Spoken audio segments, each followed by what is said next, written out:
Hey everyone, my name is Brad Smith. You might remember me from such below average Canadian television productions like The Bachelor Canada, where I took my shirt off, cried, got in a hot tub, and got engaged, and that was all on one episode. Or Chop Canada, where I viciously crushed the dreams of upcoming chefs while dressed like a mannequin, wearing more makeup than any man should. Or currently on The Big Bake, where kind of just watch people eat cake on that one.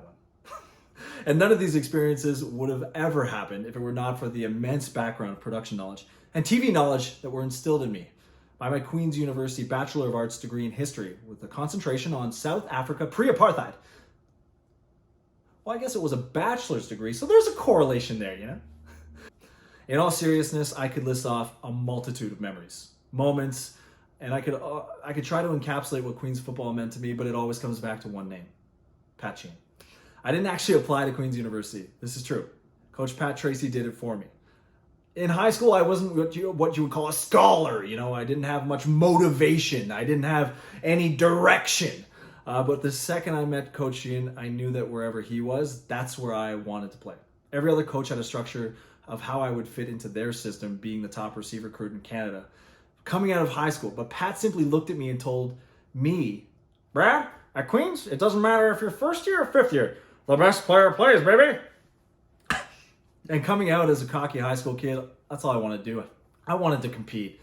That was followed up with the first day of training camp when Pat leaned over to me and said, "Brady Smith, you're the lowest entrance average we've ever gotten into Queens. You better be a superstar." Well, coach, I was a superstar. I was a superstar at stages, at Ale House, and the Brass. They still talk about my legendary appearances. Now I mean it, all jokes aside, Coach Sheehan, you were and are so much more than football to me. I came to Queens for you to be my coach, and I sit here today, and you are so much more than that. When the good times were had, you and your family always enjoyed them with me. When the bad times hit, you were always the first person to help me out in any way that you could, which far exceeded what any normal coach would do. Trust me, while at Queens, when one of the worst moments of my life ever happened, you came and picked me up at my house. You brought me back to your house, and you made sure that I would be okay. In a moment that literally could have changed my life forever, you made everything better. I can never thank you enough, big guy, for making me feel like family. I love you.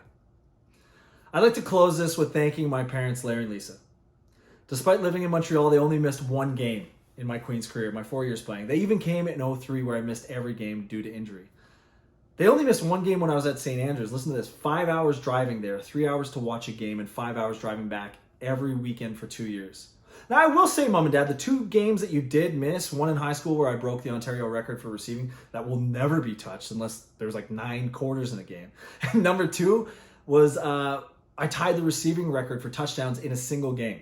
So I forgive you, but if by my math and my reasoning is right, if you guys never showed up to a game, I wouldn't have just been a 2-time All-Canadian. I could have been, very well, a 4-time All-Canadian with a couple Heck Crichtons sprinkled in.